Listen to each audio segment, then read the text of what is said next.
ஹல்லேலூயா. இன்றைய நாளில் நாம் தியானிக்க போற வார்த்தையான் ஹல்லேலூயா 22:14. அந்தபடியே அழைக்கப்பட்டவர்கள் அநேகர், தெரிந்து கொள்ளப்பட்டவர்கள் சிலர் என்றார். அப்படியே அழைக்கப்பட்டவர்கள் அநேகர், ஆனா தெரிந்து கொள்ளப்பட்டவர்களோ சிலர். அப்போ இந்த தெரிந்து கொள்ளப்பட்டவர்கள் சிலர் அப்படின்னு நினைக்கும் போது நம்ம நினைக்கிறோம் we will be blessed அப்படின்னா நம்மளை அப்படியே தனியா எடுத்து நம்மளை ரொம்ப பிளஸ் பண்ண போறாரு அப்படின்னா அப்படி உலக பிரகாரமா நமக்கு தெரியும். இல்ல, நான் இன்னைக்கு உங்களுக்கு 2 பேரை உங்கள் மத்தியில நான் காட்ட போகிறேன். அவர்கள் அழைக்கப்பட்டார்கள், ஆனா தேர்ந்தெடுக்கப்பட்டார்கள், தனியாக அழைக்கப்பட்டார்கள். அப்போ அவங்க எப்படி இருந்தாங்க? ஆனாலும் வேதம் சொல்லுகிறது 35வது ஏசாயா 8:9-10. பெரும்பாதையான வழியும் இருக்கும், அது பரிசுத்த வழி எனப்படும். தீட்டுள்ளவன் அதிலே நடந்து வருவதில்லை, அந்த வழியில் நடக்கிறவர்கள் பேதையராய் இருந்தாலும் திசை கெட்டு போவதில்லை.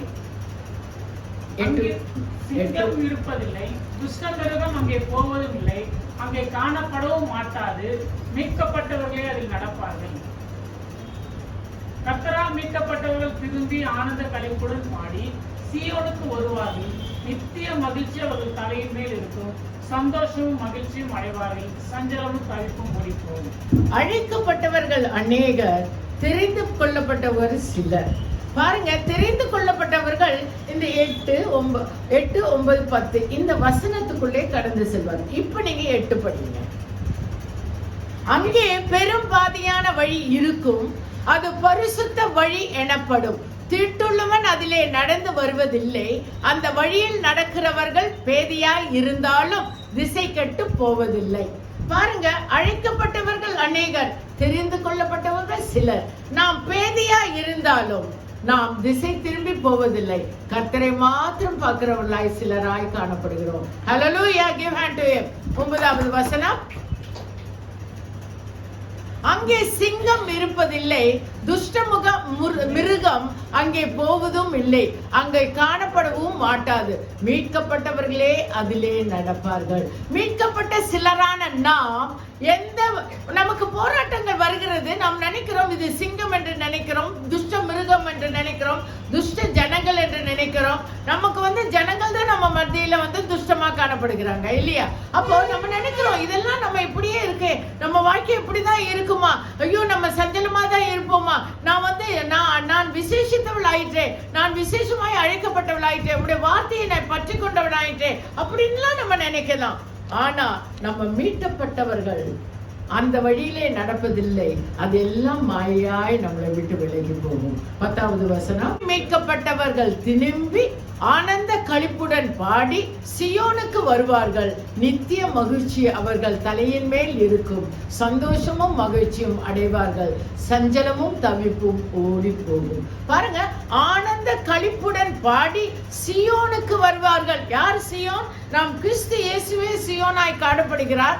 அங்கே வருவார்கள். நித்திய மகிழ்ச்சி, என்றென்றும் அழியாத மகிழ்ச்சி நமக்கு உண்டு. மகிழ்ச்சி அவர்கள் மேல், அப்போ நித்திய மகிழ்ச்சி அவர்கள் தலையின் மேல் இருக்கும், சந்தோஷமும் மகிழ்ச்சியும். அப்போ ரெண்டையும் சொல்றார். நித்திய மகிழ்ச்சி அப்படின்னா அழியாத மகிழ்ச்சி எப்பொழுதும் நம் தலை மேல் இருக்கும். சந்தோஷமும் மகிழ்ச்சியும் அப்படின்னா அனுதின வாழ்க்கை பாருங்க சந்தோஷமாக காணப்படும். ஹல்லேலூயா. அந்த சந்தோஷத்தினால் வாழும் மகிழ்ச்சியில் நாம் எப்பொழுதும் அடைந்தவர்களாய் காணப்படுவோம். சஞ்சலமும் தவிப்பும் ஓடி போகும். பாருங்க, அங்க சொல்லல, அவர் ஒரு வார்த்தை சொல்ல, சஞ்சலம் தவிப்பும் இருக்கு. நல்லா கேட்டுக்கோங்க, நித்திய மகிழ்ச்சி அங்க இருக்கிறது, சந்தோஷமும் மகிழ்ச்சி அங்க இருக்கிறது. அப்போ அந்த நேரத்தில் அங்கு காணப்பட்டிருக்கிற சஞ்சலமும் தவிப்பும் ஓடி போகும். Hallelujah. So if you believe only by through Jesus Christ you can receive the happiness in your heart. நல்லா தெரிஞ்சுக்கோங்க. ஏன்னா இங்க பாருங்க, சஞ்சலமும் தவிப்பும் நம் மத்தியில இருக்கும்போது நீங்கள் வேதத்தை எடுத்து பற்றி கொள்ளும் பொழுது அதில் இருக்கிற வார்த்தையானது நித்திய மகிழ்ச்சியாய் நம்ம இருதயத்திலே வரும். சந்தோஷமும் மகிழ்ச்சி நம்ம இருதயத்திலே எப்பொழுதும் களிக்கொண்டு இருக்கும். ஹல்லேலூயா. அண்டர்ஸ்டாண்ட்? அதனால நம்ம சூழ்நிலை மாறுகிறது, அந்த சூழ்நிலை மாறும் எப்பொழுது இந்த இந்த வார்த்தையானது இப்படி சொல்லப்பட்டிருக்கிறதே, நிச்சயமாய் நான் மகிழ்ச்சியா தான் காணப்படுவேன். நான் நம்பிக்கையோடு நான் அவருக்கு காத்திருக்கும் போது நித்திய மகிழ்ச்சி எனக்குள்ளே எப்பொழுதும் காணப்படும். ஹல்லேலூயா, ஹல்லேலூயா. அப்ப நல்லா தெரிஞ்சுக்கோங்க, சஞ்சலம் வேதனையும் உண்டு.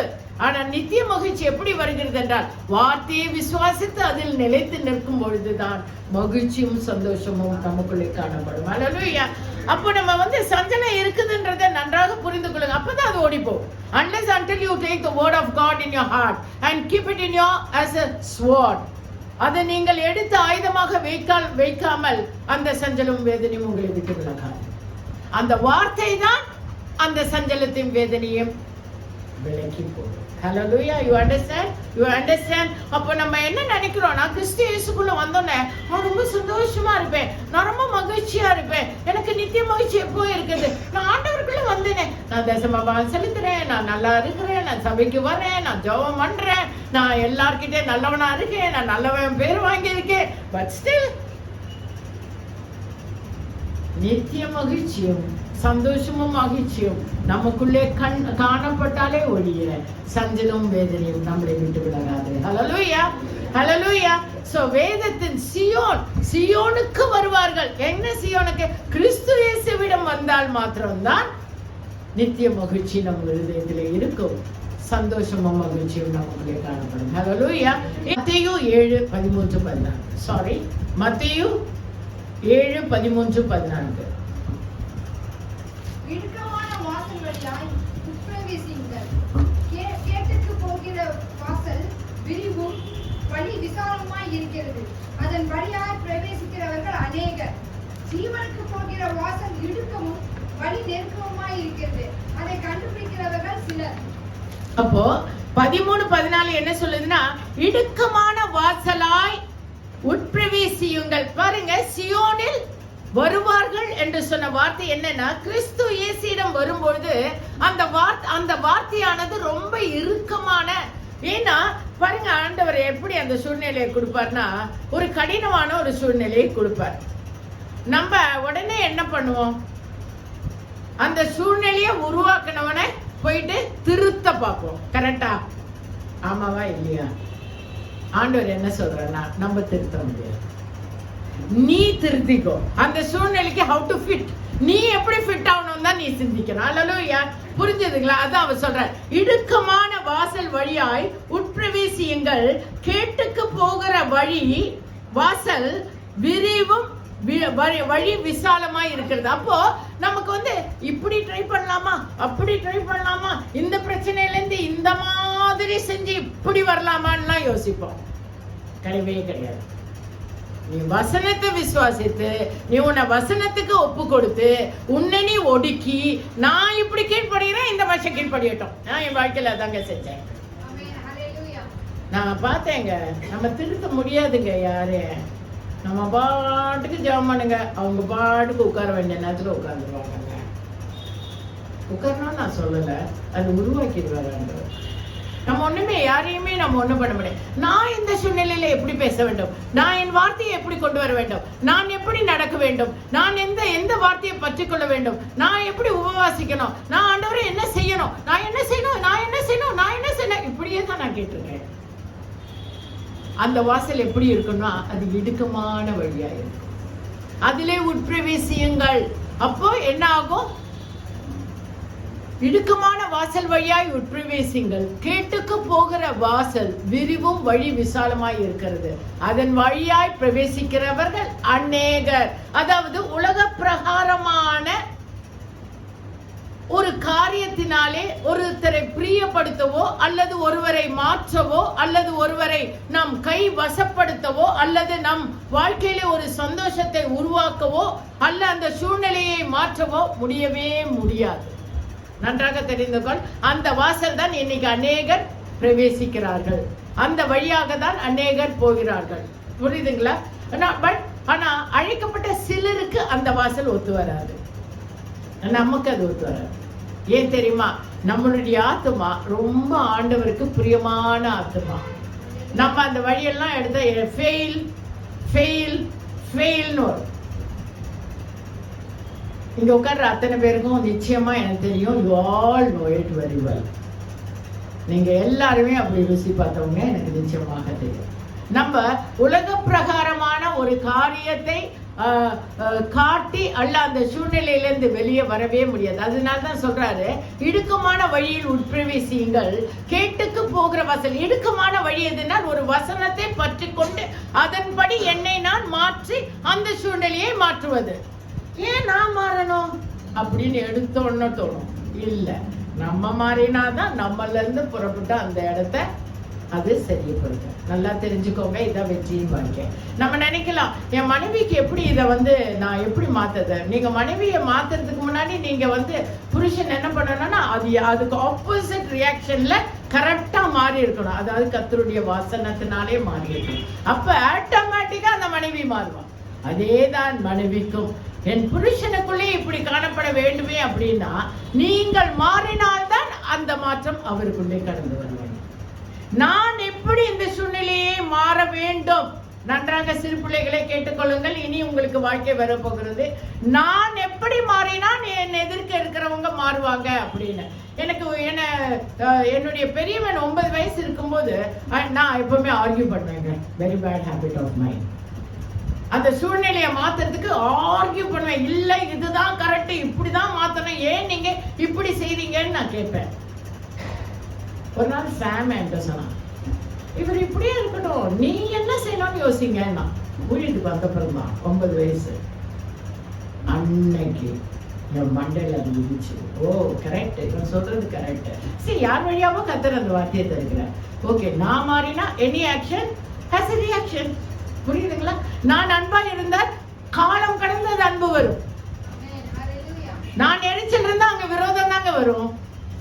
நன்றாக தெரிந்து கொள்ளுங்க. இன்னைக்கு குடும்பங்கள்ல இருக்கிற you can have a big drama. ரொம்ப நல்ல ஃபேமிலியா நிறைய பேர் அன்பா இருக்கிற மாதிரி வெளியே அரங்கமா இருக்கும். ஆனா நீங்க மாறி பாருங்களேன், நீங்க அன்பா இருந்து பாருங்க, அவங்க அன்பா மாறுவாங்க. நீங்க ஸ்மார்ட்டா இருக்க ட்ரை பண்ணீங்கன்னா அவங்க ஓவர் ஸ்மார்ட்டா இருந்துருவாங்க. நம்ம ஸ்மார்ட்டா இருக்கலாம் தான் நினைச்சிருப்போம், அவங்க நம்மள ஓவர் ஸ்மார்ட் பண்ணிடுவாங்க. ஜீவனுக்கு போகிற வாசல் இடுக்கமும் வழி நெருக்குமா இருக்கிறது, அதை கண்டுபிடிக்கிறவர்கள் சிலர். அப்போ அந்த ஜீவன் என்ற அந்த லைஃப், நிஜமா ட்ரை பண்ணி பாருங்க. when you try as a good person, ஆண்டவர் சொல்லுகிறபடி நீங்க நல்ல விதமாக, ரொம்ப கஷ்டமா இருக்குங்க. you will compare, நான் மட்டுமா விட்டு கொடுக்கணும், நானே விட்டு கொடுக்கணுமா, என் வாழ்க்கை முழுக்க நான் மட்டுமா, இப்படி எல்லாம் உங்களுக்கு தோணும். இல்லைங்க, அது உங்க சிலருங்க, நம்ம சிலருங்க, அந்த சிலர் நம்பங்க. புரியுதுங்களா? நாம் அந்த சிலர் நம்ப. அப்ப நம்ம என்ன பண்ணணும்? விட்டு கொடுத்துக்கிட்டே போனோம். டு அந்த ஜீவனுக்கேற்ற வாசல் பிரவேசிக்கிற மட்டும். நம்ம விட்டு கொடுக்கறதுனால ஒண்ணுமே குறையப்படுதுங்க. நம்ம ஆத்மா பாத்தீங்கன்னா ரொம்ப சந்தோஷமா என்னவா இருக்கும்? சந்தோஷமும் மகிழ்ச்சி அடைந்து கொண்டே இருக்கும். Yes Lord, I am doing according to your word. I have got your word. எனக்கு ஏற்ற வார்த்தையை தந்தீர், நான் உம்மை பற்றிக் கொண்டேன், நான் மகிழ்ச்சியா இருக்கிறேன், நான் சந்தோஷமா இருக்கிறேன், நான் களி கூறுகிறேன். Yes, yes, yes, yes, yes. நிஜமா சொல்றேங்க, அஃபெக்ட் ஆகாதுங்க, கவலையே வராதுங்க. நிஜமா ருசி பார்க்கிறனால சொல்றேன், கவலையே வராதுங்க. அப்படியா? சரி, okay. God will bless him. God will bless him. God will bless him. God will bless him. மாத்துவாங்க. ஏன்னா ஒண்ணு தெரிஞ்சுக்கோங்க, யூதாஸ் காரியர் யாரோடங்க இருந்தாங்க? இயேசுவோடே தாங்க இருந்தாங்க. 12ல் 1 சொத்தையா தாங்க இருந்தது. ஆனா கூடவே தான் வச்சுக்கிட்டாங்க. கூடவே நம்ம நினைக்கலாம், இல்ல இவங்களை கழட்டி விடலாம், இவங்களை தள்ளி விட்டுடலாம், இவங்களை போக விட்டுடலாம், இவங்களை இது பண்ணிடலாம். யூதாஸ் காரியர் கூடவே வந்திருந்தார். யூதாஸ் காரியர் வர என்ன பண்ணாரு? அவரு இயேசு என்ன பண்ணாரு? அவனுக்கு தான் வேலையை கொடுத்தாரு. பணம் போய் அவர்கிட்ட தாங்க கொடுத்தாரு. The most valuable thing was given to him. அப்படின்னா என்ன? முக்கியமான பங்கு செய்கிற வேலையை அவனுக்கு தான் கொடுத்தார். அவனை சிலராய் கொண்டு வர வேணும்ன்றது அவருடைய வாஞ்சி, அவர் விரும்பினார். உங்க மத்தியில அப்படி ஒரு சில பேர் பணப்பைய கையிலேயே வச்சிட்டு இருக்காங்க, ஆனா நம்மள துக்கப்படுத்திட்டே இருக்காங்கன்னா கண்டுக்காதீங்க. கர்த்தர் அவனை மாற்ற வல்லவரா இருக்கிறார். ஹல்லேலூயா, ஹல்லேலூயா, ஹல்லேலூயா, ஹல்லேலூயா. மத்தேயு 4:18-19-20. அங்கே நாம் ஒரு காரியத்தை பார்க்கிறோம். இத்தனை, அதாவது 12 சிஷ்யர்கள் மத்தியில் அழைக்கப்பட்டவர் 12 சிஷ்யர்களை அவர் அழைத்திருந்தார். எல்லாரையும் அழைத்திருந்தார். அந்த முதலாவதாக வந்தது பேதுரு, சீமோன் பேதுரு என்று அழைக்கப்பட்ட அவன் தான் முதலாவதா வந்தார். அப்போ இயேசு கலிலேயா கடலோரமாய் நடந்து போகையில் மீன் பிடிக்கிறவர்களாய் இருந்த 2 சகோதரராகிய பேதுரு எனப்பட்ட சீமோனும் அவன் சகோதரன் அந்திரேயாவும் கடலில் வலை போட்டுக் கொண்டு இருந்த போது அவர்களை கண்டு, என் பின்னே வாருங்கள், உங்களை மனுஷரை பிடிக்கிறவர்களாய் ஆக்குவேன். அடுத்தது சொல்லுங்க. உடனே அவர்கள் வலைகளை விட்டு அவருக்கு பின் சென்றார்கள். ஏங்க அவர் சீமோன் பேதுருவை, அவருடைய ஃபர்ஸ்ட் சிஷ்யனே சீமோன் பேதுரு தான், the first disciple. அப்போ அந்த வேதம் சொல்லுகிறது, அந்த முதலாவது ஏன் பேதுருவை அவர் அழைத்தார் தெரியுமா? ஏன்னா பாருங்க, அவன் அந்த படகை எடுத்துட்டு போகும்போதே அவன் வலியோட அது உள்ள போறான். நீ வரியா, நானும் வரட்டா, இல்லது நீ என்னோட வான்னு சொன்ன போது, இல்ல நாங்க மீன் பிடிக்க போறோம். ஐயா, அவன் கருத்தா இருந்தான். பாருங்க, அவனுடைய அந்த 12 பேர்கள் மத்தியில அவன் கருத்தா இருந்தான். அவன் வேலையிலே அவன் கருத்தா இருந்தான். அதனால்தான் ஆண்டவர் சொல்றார், நான் உன்னை மனுஷனை பிடிப்பவனாய் மாற்றுகிறேன். ஏன்னா அவன் மீன் பிடிக்கிறதுல அவன் செம்மையானவனாய் தோன்றினார் அவன் இயேசுவுக்கு அவன் கண்களிலே. புரியுதுங்களா? he was able to read the sincerity of Peter in his heart. அப்போ இயேசுவுக்கு அவனுடைய வேலையிலே நன்றாக செய்கிறவனாய் காணப்படுகிறான். அவன் செம்மையானவன் என்று அறிந்து அவர் என்ன சொல்கிறார்? மீன் பிடிக்கிறவனாய் இருந்த அவனை பார்த்து மனுஷனை பிடிக்கிறவனாய் உன்னை மாற்றுகிறேன். ஏன் அவர் மத்தவங்களை கூப்பிட்டுக்கலாமேங்க? இல்ல. அப்ப அந்த அழைக்கப்பட்ட அநேகர் மத்தியிலே சிலராய் நாம் தெரிந்து கொள்ளப்பட்டிருக்கிறோம் என்றால் என்னுடைய வேலை என்ன? நான் அழைக்கப்பட்டது. உடனே பாருங்க, அவர் சொல்றார் பாருங்க, யார்கிட்ட போய் சுவிசேஷம் பேசணும் சொன்னாரு? மத்தேயு 10:6 படிங்க. காணாமல் போன ஆடுகளாகிய இஸ்ரவேல் வீட்டாரிடத்தில் போங்கள். பாருங்க, அவர் யாரை கூப்பிட சொன்னாருன்னா, காணாமல் போன இஸ்ரவேல் ஜனங்களை, அதாவது யூத ஜனம். புரியுதுங்களா? ஆண்டவரை அறிந்தவர்களை தான் போய் மீண்டும் அழைத்து வா என்று சொன்னார். புரியுதுங்களா? அவர் கிறிஸ்துவை அறிந்தவர்கள் தான் பின்வாங்கி போக கூடாது என்ற எண்ணம் இருந்தது. அதற்காக தான் சிஷ்யர்களை அழைத்தார். அப்போ நம்ம வழி விலகி போற ஒவ்வொரு கிறிஸ்துவனையும், ஐயோ போயிட்டான், முடிஞ்சது இவன் கதை, அப்படியே போட்டோம் அப்படின்னு விடவே விடாதீங்க. திருப்பியும் போயிட்டு, இல்ல, கர்த்தர் உன்னை நேசிக்கிறார், கர்த்தர் உன்னை ஆசீர்வதிக்கிறார், கர்த்தர் உன்னை தெரிந்து கொண்டார், நீ தெரிந்து கொண்ட ஒரு சில பேர்ல நீயும் ஒருத்தர், கர்த்தர் உன்னை நிறைவாய் ஆசீர்வதிப்பார், நீங்க சொல்லிக்கிட்டே இருக்கணும். ஆனா அவங்க வாழ்க்கை மாறிக்கிட்டே இருக்கும். இஸ்ரவேல் ஜனங்கள், அந்த யூத ஜனங்கள் மாறினாங்க. அவங்க தூஷணம் பேசினாங்க, கிறிஸ்துவை குறித்து பிரசங்கிக்கிற இடத்துல தூஷணம் பேசினாங்க, சண்டை போட்டாங்க, பிரசங்கிக்கிறவங்களை அடிச்சாங்க, கொன்னாங்க, இப்படி எல்லாம் பண்ணாங்க. ஆனா இயேசு என்ன சொன்னார்? அவர்களுக்குள்ள போய் சொல்லுங்க, இஸ்ரவேல் வீட்டாத்திற்கு போங்கள். எதுக்கு போங்க? சும்மா போறதா? இல்ல, அங்க போய் கிறிஸ்துவை குறித்து சொல்லுங்கள் அப்படின்னு சொல்றேன். அப்போ மத்தேயு 16, 15, 16, 17 படிங்க. 18, 19. அவர், நீங்கள் என்னை யார் என்று சொல்லுகிறீர்கள் என்று கேட்டார். சீமோன் பேதுரு பிரதியுத்தரமாக, நீ ஜீவனுள்ள தேவனுடைய குமாரனாகிய கிறிஸ்து என்றார். இயேசு அவரை நோக்கி, யோனாவின் குமாரனாகிய சீமோனே, நீ பாக்கியவான், மாம்சமும் இரத்தமும் இதை உனக்கு வெளிப்படுத்தவில்லை, பரலோகத்தில் இருக்கிற என் பிதா இதை உனக்கு வெளிப்படுத்தினார். பாருங்க, அந்த அழைக்கப்பட்ட அநேகர் மத்தியில சிலனாய் தெரிந்து கொண்ட பேதுருவை அழைத்து அவர் காணாமல் போன இஸ்ரவேல் ஜனங்கள் மத்தியில போங்கன்னு சொன்ன போது அவன் அந்த வேலையிலே செம்மையாய் தோன்றின மத்தியிலே, அதனால்தான் அவர் ஒரு காலம் கடந்த பிறகு அவர் கேட்கிறார், என்ன பத்தி நீ என்ன நினைக்கிற? 15வது வசனம் சொல்லுது பாருங்க, என்ன பத்தி நீ என்ன நினைக்கிற? அப்பொழுது அவர், நீங்கள் என்னை யார் என்று சொல்கிறீர்கள்? அப்ப இப்ப உனக்கு என்ன நான் யாருன்னு புரிஞ்சுதா அப்படின்னு கேட்கிறார். அதாவது வேலைக்கு அழைத்து அந்த வேலையை கொடுத்து அவன் அந்த வேலையை செய்த பொழுது அவனுடைய வேலையை பார்த்தவுடன் அவன் அதிலே காரிய சித்தியா இருக்கிறான், அதை செய்கிறான் என்று அறிந்த போது. ஏன்னா பேதுரு பிரசங்கித்த பொழுது எத்தனை பேர் ரட்சிக்கப்பட்டார்கள்? 3000 பேர்கள் ரட்சிக்கப்பட்டாங்க. இன்னைக்கு இருக்காங்க அந்த 3000 பேர்கள் அந்த நாளிலே. அதாவது அந்த நாள் எப்படின்னா படிக்காதவங்க, புரிஞ்சுங்களா? இன்னைக்கு எல்லாரும் படிச்சவங்க, ஓரளவு புரியும். அன்னைக்கு வந்து இக்னோரண்ட் பீப்புள், அதாவது எதுவுமே பேதியா இருக்கிற ஜனங்கள், ஒண்ணுமே புரியாது. ஆனா அதுல 3000 பேர் ரட்சிக்கப்பட்டார்கள்னா யோசிச்சு பாருங்க. என்ன ஒரு அறிவோடும் ஞானத்தோடும் பரிசுத்த ஆவியினுடைய துணையோடும் பலத்தோடும் அவர் பிரசங்கித்திருப்பார். அட் a டைம் 3000 people ரட்சிக்கப்பட வேண்டும் என்றார். அப்போ அந்த நேரத்தில் அவர் கேட்கிறார், நீங்கள் என்னை யார் என்று சொல்கிறீர்கள்? அப்ப அடுத்த வசனம் அவர் சொல்லுகிறார், சீமோன் பேதுருவே பிரதியுத்தரமாக, நீ ஜீவனுள்ள தேவனுடைய குமாரனாகிய கிறிஸ்து என்றார். எப்படி அவனுக்கு கிறிஸ்து என்று அறிந்தது? உயிர்த்தெழுந்து வந்து என்னையும் அநேகரையும் அவர் காப்பாற்ற ஒரு சால்வேஷன், அதாவது ஒரு ரட்சிப்பை தரப்போகிற தேவன் என்று ஒரு சாதாரண ஒரு மனுஷனை பார்த்து எப்படி அறிந்து கொண்டான் பேதுரு? ஏனென்றால் பரிசுத்த ஆவியின் துணை அவனுக்குள்ளே இருந்ததுனாலே. அப்போ அழைக்கப்பட்ட அநேகர், ஆனால் தெரிந்து கொள்ளப்பட்ட சிலருக்கு நம்ம என்ன எப்படி இருக்கணும்? பரிசுத்த ஆவியின் துணையோடு நாம் வாழ்க்கையை நடத்த வேண்டும். ஆமென். நன்றாக தெரிந்து கொள். இது எப்படி வந்து பாருங்க, அடுத்த வசனம் போடுங்க பிரதர்.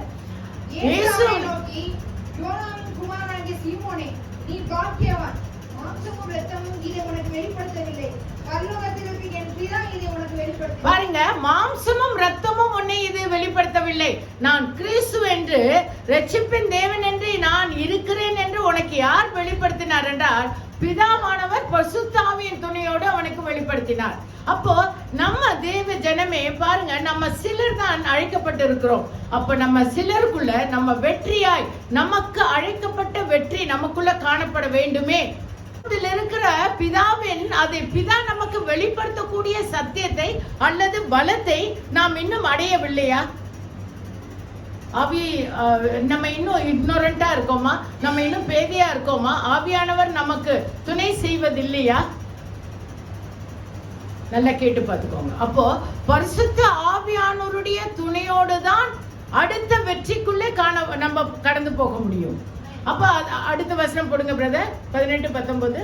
மேலும் நான் உனக்கு சொல்லுகிறேன், நீ பேதுருவாய் இருக்கிறாய், இந்த கல்லின் மேல் என் சபையை கட்டுவேன், பாதாளத்தின் வாசல்கள் அதை மேற்கொள்வதில்லை. பரலோக ராஜ்யத்தின் திறவுகோலை நான் உனக்கு தருவேன். பூலோகத்திலே நீ கட்டுகிறது எதுவோ அது பரலோகத்திலும் கட்டப்பட்டிருக்கும், பூலோகத்தில் நீ கட்டவிழ்ப்போ அது பரலோகத்திலும் கட்டவிழ்க்கப்பட்டிருக்கும். பாருங்க, how wonderful he is giving you. அதாவது அழைக்கப்பட்ட அநேகராய் இருக்கலாம், தெரிந்து கொள்ளப்பட்ட சிலரான பேதுருவுக்கு அவர் எப்படி சொல்லுகிறார் பாத்தீங்களா? என்ன இதை கொடுக்கிற, நீ பூலோகத்துல எதை கட்டவிழ்க்கிறாயோ அது பரலோகத்திலும் கட்டவிழ்க்கப்பட்டிருக்கும், பரலோகத்திலே எது கட்டவிழ்க்கப்படுகிறதோ அது பூலோகத்திலும் கட்டவிழ்க்கப்பட்டிருக்கும் என்ற அந்த அழைப்பை அவர் அருளச் செய்கிறார். ஹல்லேலூயா. where are we? அப்போ தெரிந்து கொள்ளப்பட்ட சிலரான நாம் where are we? அந்த பபிளே இல்லையே. நம்ம சாப்பிட்டோமா, வேலைக்கு போனோமா, சாப்பிட்டோமா, நம்ம வீடை பார்த்தோமா, நம்ம மட்டும் இருக்கோமா, நம்ம என்னங்க நாளைக்கு என்ன செய்யலாங்க, இன்னைக்கு என்ன செய்யலாங்க, இப்படி இருக்கலாமாங்க, எங்க ரொம்ப மழை பெய்யுதுங்க, என்ன பண்ணலாங்க, இப்படியே தானங்க இருக்கும். அதனால நன்றாக தெரிந்து கொள்ளுங்கள், இந்த சான்ஸ் இன்னொரு வாட்டி கிடைக்காது. இன்னொரு ஜென்மம் இருக்கா இல்லையான்னு எனக்கு தெரியாது. ஆனா இந்த ஜென்மத்திலே சிலராய் அழைக்கப்பட்டிருக்கிற நாம் யாரிடம் செல்ல வேண்டும்? வழி தவறி போகிற ஆட்டுக்குட்டிகளான இஸ்ரவேல் ஜனங்கள், யூத ஜனங்கள், தவறி போகிற கிறிஸ்துவை மறுப்பாய் பேசுகிறவர் அல்லது ஆண்டவரை மறுதலிக்கிறவர்கள் மத்தியிலே நம்மளை கொண்டு போகிறார். இன்னொருத்தரும் அப்படி அழைக்கப்பட்டிருக்காங்க. அப்போஸ்தலர் 9வது அதிகாரம் 1. பேதுருவை கர்த்தர் அழைத்து என்ன சொன்னார்? அவர் சிலராய் தெரிந்து கொண்ட முதலாவது சிஷ்யனான பேதுருவை அறிந்து கொண்டார். நீ இஸ்ரவேல் ஜனங்கள் மத்தியில போ அப்படின்னு சொன்னார். அப்போ 9:1 சொல்லுகிறது, சவுல் என்பவன் இன்னும் கர்த்தருடைய சிஷ்யரை பயமுறுத்தி கொலை செய்யும்படி சீரி பிரதான ஆசாரியரிடத்திற்கு போய் தான் கண்டுபிடித்தால் அவர்களை கட்டி எருசலேமுக்கு கொண்டு வரும்படி தமஸ்குவில் உள்ள ஜெப ஆலயங்களுக்கு நிருபங்களை கேட்டு வாங்கினான். பாத்தீங்களா, அவன் யாரை கொல்ல பாக்குறான்? ஆண்டவர் சொன்னது இவங்களை எல்லாம் ரட்சிக்கிறதுக்கு நான் அவனை அனுப்புறேன். ஆனா அவன் எப்படிப்பட்டவனா இருக்கிறான்? இப்படிப்பட்ட ஜனங்களை, கிறிஸ்துவை பிரசங்கிக்கிறவர்களே அல்லது அறிந்தவர்களே கொன்று போடுவதற்காக அவன் நிருபத்தையே, அதாவது ஒரு லெட்டரே ராஜா கிட்ட தான் வாங்குறான். எதுக்கு? கொல்றதுக்காக. அப்போ ஆண்டவர் அவனை தொடர விதம் பாருங்க. 9, 17, 18. அவன் 3ஆம் நாள் பார்வை இல்லாதவனாய் குடியாமலும் குடியாமலும் இருந்தான். அப்போ அவனை தொட்ட ஆண்டவர் 3 நாட்கள் பாருங்க, அவன் புசியாமலும் அவன் கண்களுக்குள்ளே ஒரு செதில் போல ஏதோ ஒண்ணு போய் அவனுக்கு பார்வை அடையாமல் இருந்தான். அப்போ ஆண்டவர் நீ யாருன்னு கேட்டப்ப நான் தான் ஆண்டவர், உன்னோட நான் தான் இருக்கிறேன்னு சொல்றாரு பாருங்க. சொல்லிட்டு அவர் என்ன சொல்றாரு? அவனுக்கு பார்வையை எடுத்து பார்வை அற்றவனாய் இருக்கிறான். 3 நாள் அவன் பார்வை இல்லாதவனாய் இருக்கிறான். 17, 18 திருப்பி படிங்க. அவன் 3 நாள் பார்வை இல்லாதவனாய் காணப்பட்ட போது அனனியா போய் வீட்டுக்குள் பிரவேசித்து அவன் மேல் கையை வைத்து, சகோதரனாகிய சவுலே, நீ வந்த வழியிலே உனக்கு தரிசனமான இயேசுவாகிய கர்த்தர் நீ பார்வையடையும்படிக்கு பரிசுத்த ஆவியினாலே நிரப்பப்படும்படிக்கு என்னை அனுப்பினார் என்றான். ஹல்லேலூயா. என் தேவ ஜனமே, இதுல ஒரு நல்ல ரகசியத்தை பாருங்க. அந்த வசனத்தை போடுங்க பிரதர். அப்பொழுது அனனியா போய், அந்த ஊழியக்காரன் போய் வீட்டுக்குள் பிரவேசித்து அவன் மேல் கைகளை வைத்து, சகோதரனாகிய சவுலே, நீ வந்த வழியில் உனக்கு தரிசனமான இயேசுவாகிய கர்த்தர் நீ பார்வை அடையும்படிக்கு பரிசுத்த ஆவியினாலே நிரப்பப்படும்படிக்கு என்னை அனுப்பினார். என் தேவ ஜனமே, நாம் பார்வை அடைய வேண்டும் என்றால், நாம் உணர வேண்டும் என்றால், நான் அழைக்கப்பட்டிருக்கிறேன் என்று நீ உணர்ந்து கொள்ள வேண்டும் என்றால், நான் என்ன செய்ய வேண்டும் என்று நீ தெரிந்து கொள்ள வேண்டும் என்றால், பரிசுத்த ஆவியிலே நீங்கள் நிரப்பப்பட வேண்டும். ஹல்லேலூயா. இப்ப எப்படி இருக்கிறோம்? we are in the church but still we are blind. இல்லையா? அப்படிதானே? கரெக்டா? நம்ம சர்ச்சுக்கு வரோம், ஆனா நம்ம கண்ணு கட்டப்பட்டு தானே இருக்கு. நம்மளுடைய அழைப்பு கரெக்டா தெரியுதா? அதை உதறிட்டு வர முடியுதா? இல்ல. என்ன ஆச்சு? கண்ணை மூடி நான் யோசிச்சு பாருங்க. தகராறு பண்றவன், ரவுடிசம் பண்றவன், எல்லாரையும் கொண்டு போட்டு ரொம்ப அதிகாரத்துல தனக்கால தெரியாம ஆடினவன் 3 நாள் ஒடுக்கி போட்ட உடனே அங்க அனனியா ஊழியக்காரன் சொல்லும் போது என்ன சொல்றாரு பாருங்க. அடுத்த வசனம் டக்குன்னு பாருங்க. உடனே அவன் கண்களிலிருந்து மீன் செதில்கள் போன்றவைகள் விழுந்தது. அவன் பார்வை அடைந்து எழுந்திருந்து ஞானஸ்நானம் பெற்றான். அடுத்த வசனம் படிங்க. பின்பு அவன் போஜனம் பண்ணி பலப்பட்டான். 20, 21, 22 படிங்க. தாமதமின்றி அவன் எழுந்த உடனே பரிசுத்த ஆவி உன்னை நான் நிரப்ப வேண்டும் என்று சொல்லி அவர் கைகளை வைத்து ஜெபம் பண்ண பொழுது he was able to accept it. ஏன் தெரியுமா? என்னால இனிமே எதுவுமே முடியாதே, எனக்கு கண்ணு போச்சே, இந்த உலகத்துல நான் எவ்வளவு அதிகாரமா இருந்தேன், நான் எண்ணாமாத ஆட்டம் ஆடினேன் அப்படின்ற எண்ணம் அவனை விட்டு விலகி, ஆமா ஆண்டவர்னு ஒருத்தர் இருக்கிறாரு, என்னை நிரப்புங்க சுவாமின்னு கேட்ட பொழுது, அங்கு நிரப்பப்பட்டவனாய் காணப்பட்ட போது தாமதமின்றி immediately கிறிஸ்து இயேசுடைய குமாரன் என்று ஆலயத்திலே அவன் பிரசங்கித்தான். 21 படிங்க. கேட்டவர்கள் எல்லோரும் ஆச்சரியப்பட்டு எருசலேமில் இந்த நாமத்தை தொழுது கொள்கிறவர்களை நாசமாக்கி இங்கேயும் அப்படிப்பட்டவர்களை கட்டி பிரதான ஆசாரியர்களிடத்தில் கொண்டு போகும்படி வந்தவன் இவன் அல்லவா என்றார்கள். பாருங்க, அந்த ஜனங்க என்ன சொல்றாங்க? இவன் தானப்பா நேத்து நம்மள எல்லாம் சாவடிச்சான், இன்னைக்கு இவன் அதே ஆண்டவரை பத்தி சுவிசேஷம் சொல்றாங்க. இந்த சேஞ்ச், இந்த மாற்றத்தை கொண்டு வரும்படிதான் இந்த சிலரை கர்த்தர் அழைத்திருக்கிறார்.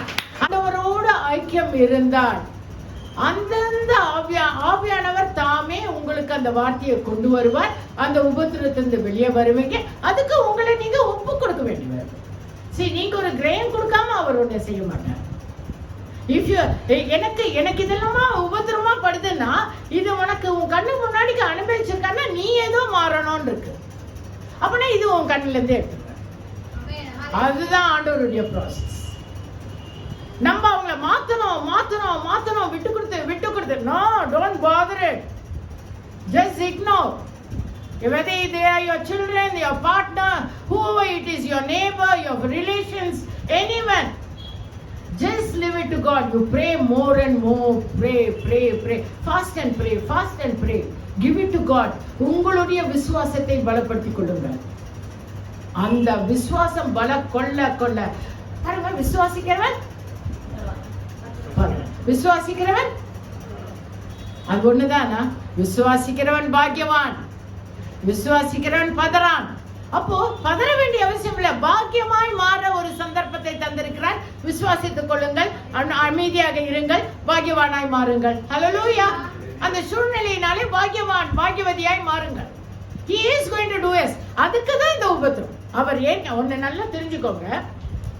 இந்த பேனா எனக்கு யாரோ தந்திருக்காங்க, இந்த பேனாவில நான் எழுத போறேன், அந்த சூழ்நிலை வந்திருக்குன்னு அர்த்தம்.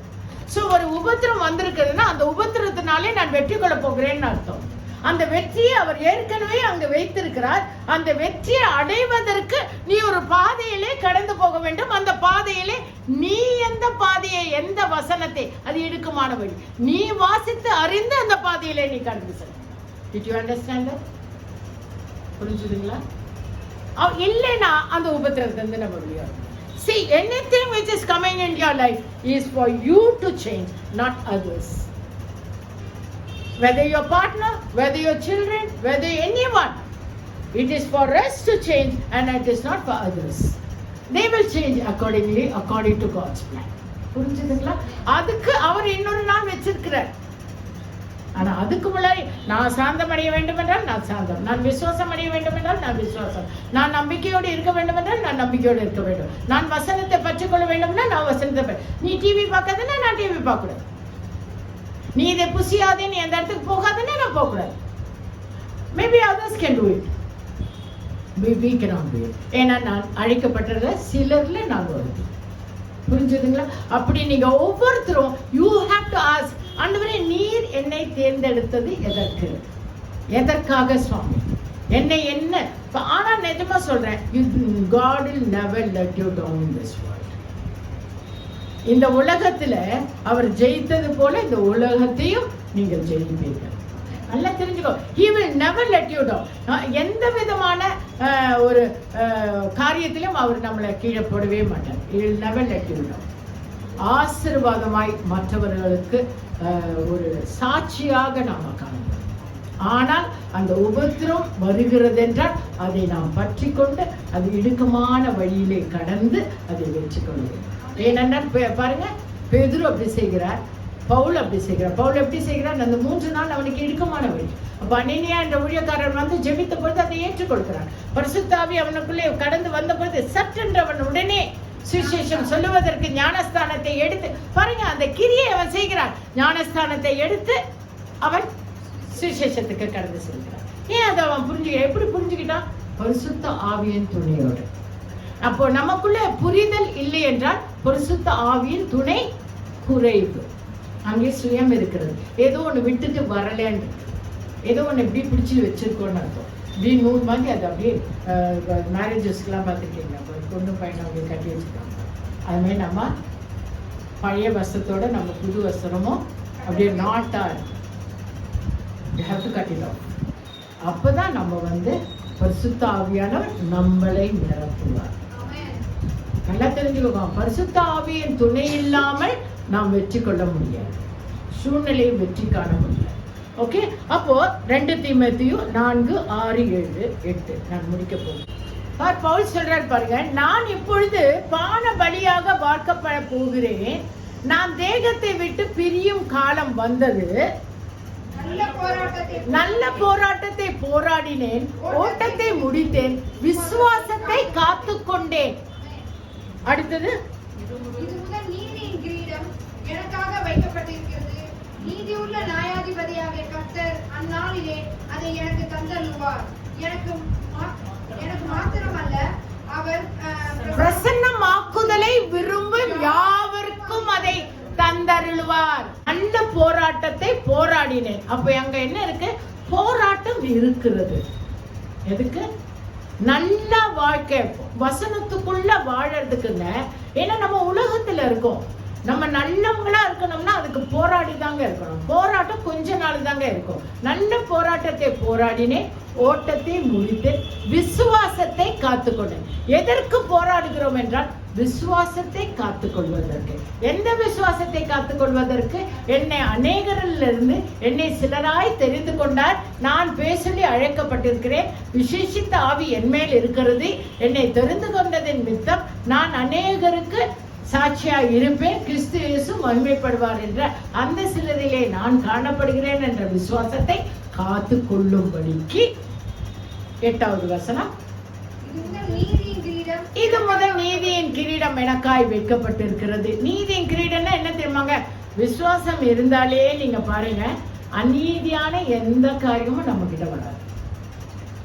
ஆட்டோமேட்டிக்லி நம்ம என்ன சொல்லுவோம்னா, வேண்டாம், இது வேண்டாங்க, இது நல்லா இல்லைங்க, இது சரியில்லைங்க, இப்படி வேண்டாங்க, இப்படி செய்ய வேண்டாங்க, இது பேச வேண்டாங்க, இப்படி பண்ணாங்க, இப்படின்னே சொல்லணும். அப்போ இது முதல் நீதியின் கிரீடம் எனக்காய் வைக்கப்பட்டிருக்கிறது. அவர் பாருங்க எவ்வளவு அழகா தன்னை குறித்து சொல்றார். எனக்காய் வைக்கப்பட்டிருக்கிறது, நீதியுள்ள நியாயாதிபதியாக கர்த்தர் அந்நாளிலே அதை எனக்கு தந்தருளுவார். எனக்கு மாத்திரம் அல்ல, அவர் பிரசன்னமாக்குதலை விரும்பும் யாவருக்கும் அதை அவர் தந்தருளுவார். நீதியின் கிரீடம் என் மேல் அவர் வைத்திருக்கிறார். விசுவாசத்தை காத்துக்கொள்ளுகிற நம்மேல் அவர் நீதியின் கிரீடம் வைத்திருக்கிறார். நீதினா என்ன தெரியுமாங்க? இந்த வசனம் ஃபுல்லா நீதிங்க. நம்ம கேட்கவே வேண்டாங்க. இதுல சொல்லியிருக்கிற எல்லா ஆசீர்வாதமும் நீதியா இருக்க நம் சிரசின் மேல் வந்து அது இறங்கும்.